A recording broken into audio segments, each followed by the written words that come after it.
Frères et sœurs, membres du groupe de la Société de la Dernière Génération, chers internautes, membres de la grande famille du Grand Dieu Tout-Puissant, bonjour et bon début de semaine.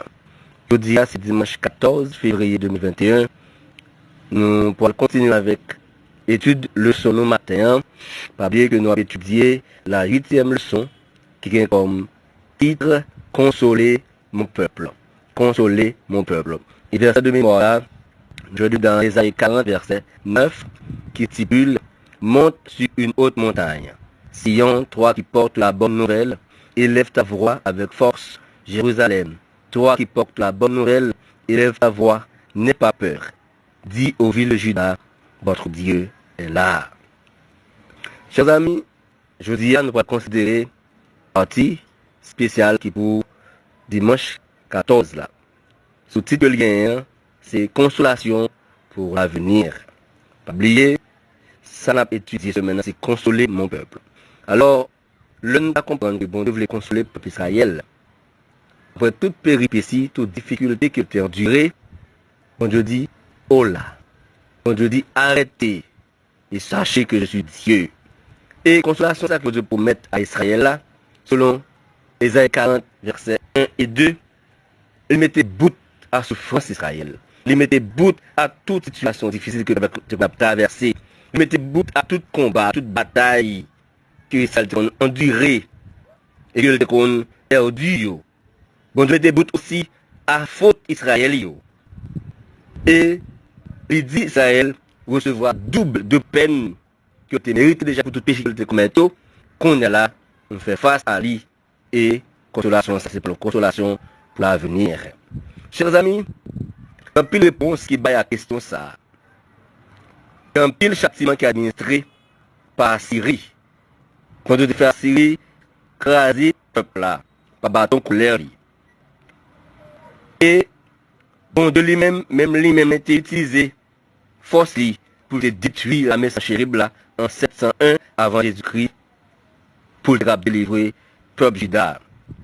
Il y a aussi le châtiment pour les voyer par Babylone, qui était pour aller tout bien et tout le monde de bonne connaissance de belle taille dans la ville de Juda.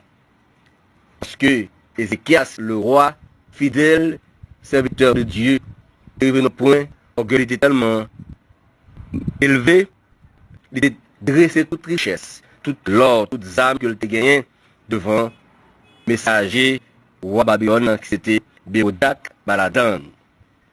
Il y a aussi châtiment qui est administré par une autre nation que bon Dieu te mettait en face peuple là, que ça a été écrit dans le message que l'idée voyait à travers Isaïe 14 jusqu'à Isaïe 23.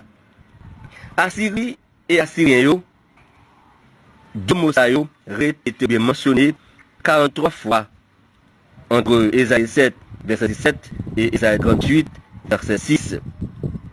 Tandis que la nation sacrée Assyria qui vient paraître dans le livre Isaïe seulement dans Isaïe 50 verset 4 côté que il y a fait référence à l'oppression que le peuple juda a subi en Égypte et ensuite de la part de l'Assyrien. Dans la dernière partie d'Isaïe, délivrance exil à Babylone qui est mentionné dans le livre Saïo, Isaïe 43 verset 14, Isaïe 47 verset 1, Isaïe 48 verset 14 et 20. Et c'est Cyrus le Perse qui a conquéri Babylone en 539 avant Jésus-Christ qui doit libérer les exilés de Juda. Cyrus a écrasé Babylone comme étant la superpuissance et Cyrus prend la commande. Et c'est lui qu'on doit utiliser pour délivrer le peuple de Juda. Donc nous avons, chers amis, c'est tellement facile pour le peuple de Juda parce que c'est quand pile temps qui vient passer, après c'est venu dans la relève, et bien plus tard vient passer jusqu'à ce que Babylone vienne perdre du pouvoir et le peuple là, le peuple juif là vienne retourner la Kali pour le servir bon Dieu, Jean, bon Dieu le désirer. Chers amis, le terme du départ de Babylone est-il lié à un élément précédent dans Isaïe? Si oui, ça c'est une question qui pose nous.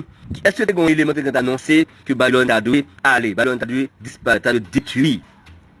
Verset 39, il servait de transition à chapitre qui vient avant, qui vient après, lorsque il était prédit qu'en captivité babylonienne, ça veut dire Babylone a dû capturer et En plus fois, dans Isaïe 39, verset 6 et 7, vous devez c'est pour certains descendants des Écases, ça t'est venu des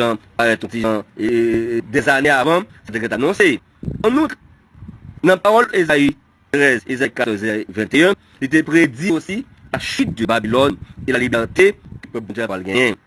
Babylone, il y a deux barrières qui posent sur lui. D'abord, Babylone est une superpuissance, la prend mon en captivité.